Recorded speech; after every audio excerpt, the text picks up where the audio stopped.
Headlines again. Peter Mandelson is the new Northern Ireland Secretary after a cabinet reshuffle. He replaces Mo Mowlam, who becomes the new Cabinet Office Minister. The jury in the trial of the Dr. Harold Shipman, accused of murdering 15 women patients, heard today that he killed because he enjoyed it. And Carriage H, which bore the brunt of the impact in the Paddington rail crash, was tonight being lifted from the track.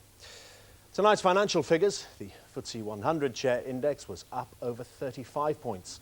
On Wall Street, the Dow Jones closed down 1.5 points, and the pound is down a fraction of a cent against the dollar. A look now at tomorrow's papers. And the Telegraph, in its Peter Mandelson story, says the reshuffle is evidence that Tony Blair is tightening his grip on the cabinet and moving in pro-Europeans. The picture shows Dr. Harold Shipman. The Times declares Mandelson bounces back. It says the Prime Minister's saying farewell to the old guard by making room to reward the modernisers. The Guardian says that Blair pulled off a political coup by bringing Mandelson back to the cabinet. It says the appointment caught politicians off guard. He's back is the Daily Mail's headline. It says Mandelson's return has defied public opinion and hostility in his own party. The Express leads on the Shipman trial. It quotes the prosecution's claims that he developed a taste for murder. The Sun has its own way of describing Mandelson's promotion. It says the PM is gambling on the skills of his closest ally. Finally, football and waves of nostalgia swept through Old Trafford tonight as stars, past and present, honoured Manchester United's boss, Sir Alex Ferguson. Former United greats like Eric Cantona returned to celebrate Sir Alex's years of success. Graham Miller reports.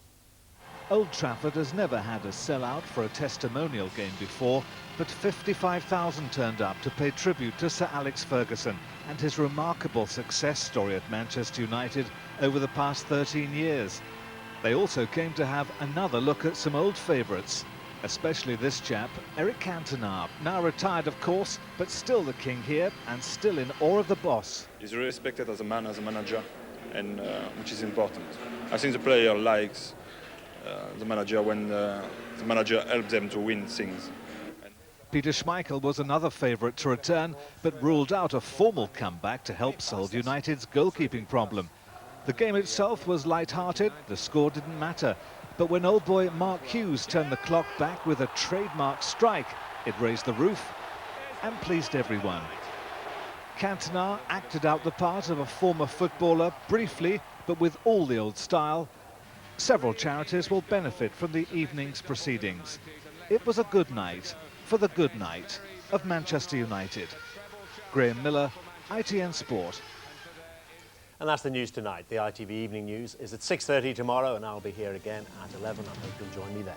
From all of us here, goodbye.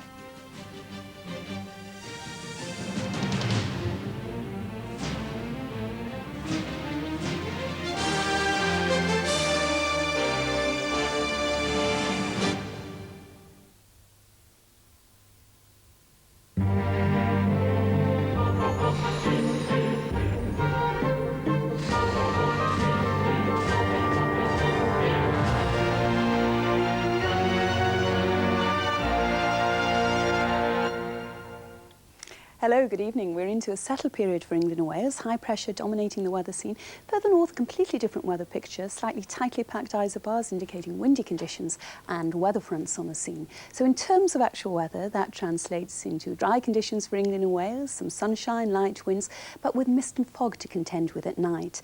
Now further north, it's cloudy skies with showers or more general rain at times. So back to the moment at hand now. We've certainly got some showers in northern and western areas, at least maintaining temperatures here.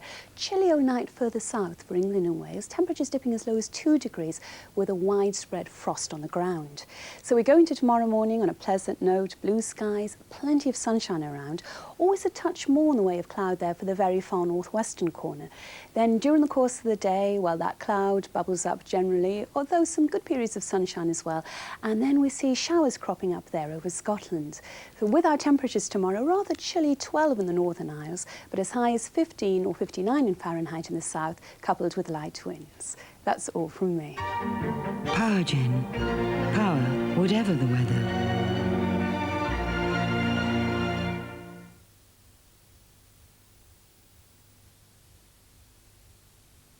No, we don't have that.